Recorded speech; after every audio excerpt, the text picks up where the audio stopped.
Marine Le Pen, bonjour. Alors c'est le troisième entretien que vous avez la gentillesse de m'accorder.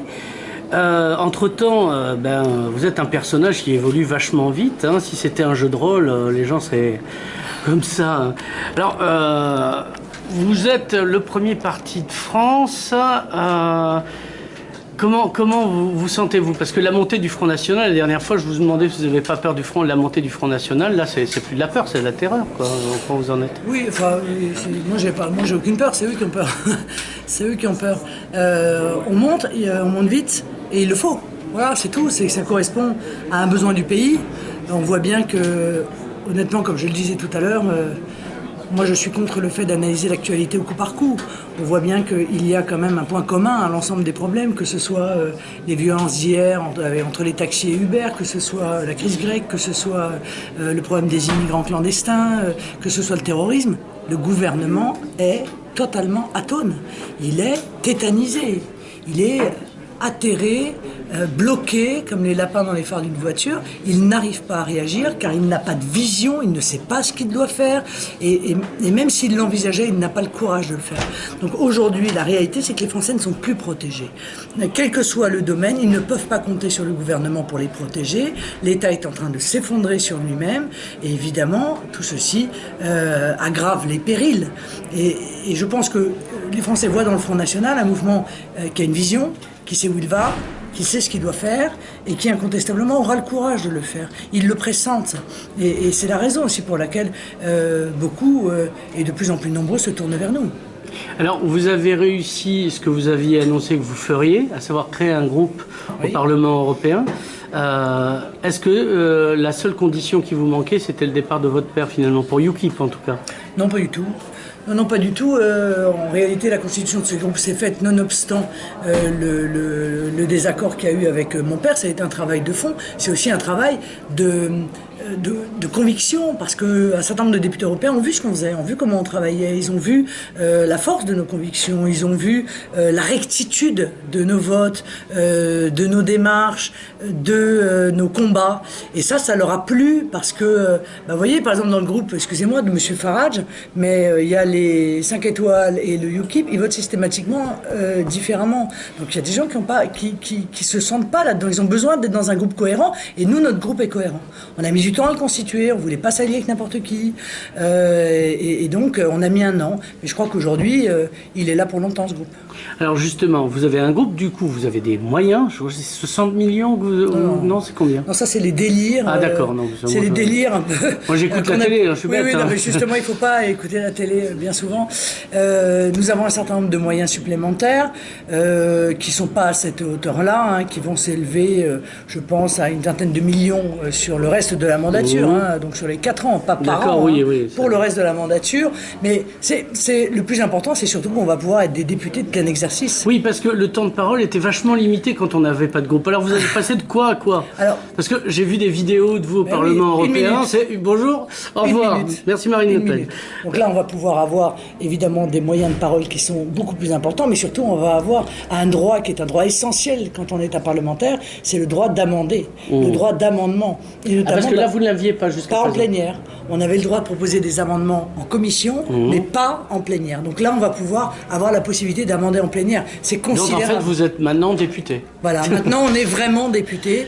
Et déjà, on était redoutablement efficace en étant dans les non-inscrits. Maintenant qu'on a un groupe, il est évident que certains dans l'hémicycle commencent un peu à trembler, parce que c'est plus la même, quoi. Alors, est-ce que les lobbies viennent plus vous voir maintenant? Vous avez un groupe où ils pensent que vous êtes incorruptible, comme dirait Elliot Ness? Les lobbies ne viennent pas systématiquement d'ailleurs pour corrompre, mais ceux qui cherchent à corrompre ne viennent pas nous voir.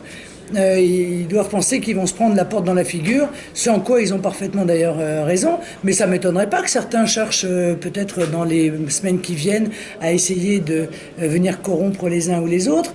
Il faut qu'ils viennent avec le casque lourd, parce qu'ils risquent d'être assez mal accueillis en fait. Alors, est-ce que vous avez plus de poids donc au Parlement? Enfin, vous l'avez plus, mais par rapport à des politiques, la politique internationale, donc il y a deux choses en ce moment qui sont choix de patates, si on peut dire. C'est l'affaire ukrainienne et les rapports à la Russie, et d'autre part le TAFTA, qui n'a rien à voir avec le tissu, mais qui est bien le traité transatlantique. Est-ce que vous avez plus de poids du coup, maintenant que vous avez un groupe? Oui, mais de toute façon, notre voix porte considérablement et je pense que, notamment sur le traité transatlantique, notre existence a quand même poussé un certain nombre de députés à s'interroger, à être plutôt gênés aux entournures, parce qu'il est évident que leur vote va se savoir et nous allons contribuer à faire savoir aux Français ce qu'ont voté les uns ou les autres. Et donc, c'est plus l'espèce d'entre-soi où ils pouvaient voter tout ce qu'ils voulaient ensemble, main dans la main, sans que personne ne le sache. C'est donc plus problématique pour eux. Sur la Russie, je vous avoue que la dernière résolution qui a été votée, enfin le dernier rapport qui a été voté est juste délirant. Voilà, délirant. C'est un manifeste qui exprime une haine à l'égard de la Russie qui est tout à fait presque grotesque. Ils n'ont peut-être pas dit que l'URSS était morte. Non, mais c'est un texte, mais un texte de provocation à la guerre, carrément, qui appelle quasiment à la guerre. Les États-Unis ont commencé à envoyer des troupes. Quasiment à la guerre. Et ce qui est quand même très intéressant de voir, c'est qu'alors que Nicolas Sarkozy, je ne sais pas dans quel objectif, a dit qu'il reconnaissait que la Crimée, aujourd'hui, compte tenu du référendum, était rattachée à la Russie, eh bien ces députés UMP au Parlement européen, ils ont voté notamment un amendement qui était un amendement qui exigeait que la Russie rende la Crimée à l'Ukraine. Donc vous voyez le double discours permanent. Et ça, c'est inquiétant, parce que l'hostilité, comme ça, presque enfantine, et très brutale à l'égard de la Russie, pousse la Russie dans les bras de la Chine, ce qui est vraiment un très très mauvais calcul de la part de l'Europe, et particulièrement, il faut bien le dire, de la part de la France. Donc il faut changer radicalement cette politique étrangère qui va aujourd'hui clairement à l'encontre de nos intérêts propres, et notamment, il faut bien le dire, de l'intérêt de nos agriculteurs, puisque nous sommes les victimes collatérales des décisions de l'Union européenne, et nos entreprises, nos agriculteurs vivent aujourd'hui les conséquences de l'embargo. Alors, à propos de pousser dans les bras, justement, ce qu'on n'appelle plus la Troïka, parce qu'il paraît que maintenant c'est mal poli de dire la Troïka, est-elle en train de pousser Tsipras et la Grèce dans les bras de la Russie, qui finalement parlent le cyrillique tous les deux? Oui, bien sûr. Et quelles conséquences ça peut avoir, justement, si justement la Grèce a des affects particuliers avec la Russie d'un point de vue géopolitique? C'est surtout marrant par rapport au discours, je veux dire, qu'on entend. Voilà l'Union européenne qui passe sa vie à balbutier en donnant des leçons de démocratie à la terre entière et qui se retrouve pris à son propre jeu, puisque elle est en réalité une structure totalitaire qui se cache, qui s'enrobe, qui se drape dans un semblant de démocratie, mais là, elle est au pied du mur. Là, Tsipras a fait, à mon avis, le bon choix, c'est le choix de revenir devant le peuple et de demander au peuple, dans le cadre du fonctionnement ultime de la démocratie qu'est le référendum, ce qu'il pense de la situation. Que va faire la Commission européenne ?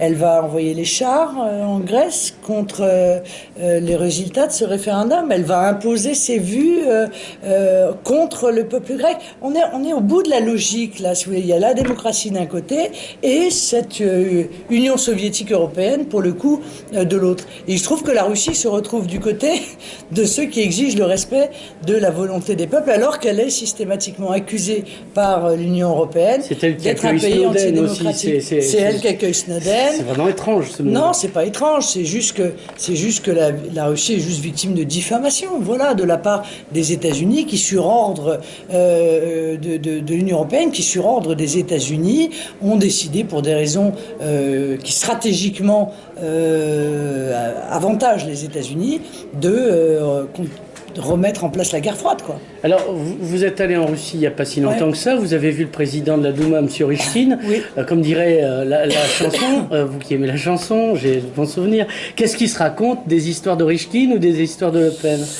Non, on a parlé de beaucoup de choses. On a beaucoup parlé aussi du fondamentalisme islamiste, car je vous rappelle que il y a une certitude, c'est qu'on ne réglera pas à l'international le problème du fondamentalisme islamiste sans la Russie. C'est sûr, ça. Bon.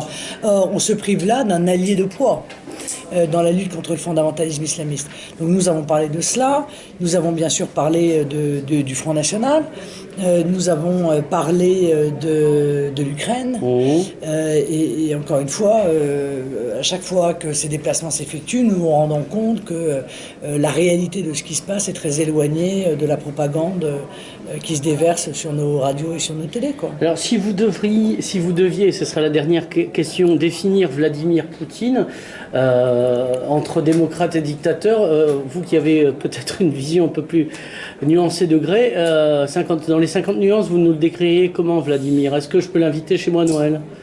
Oui, vous pouvez l'inviter chez vous à Noël. Je ne sais pas s'il viendra, en l'occurrence, mais vous pouvez l'inviter chez vous à Noël.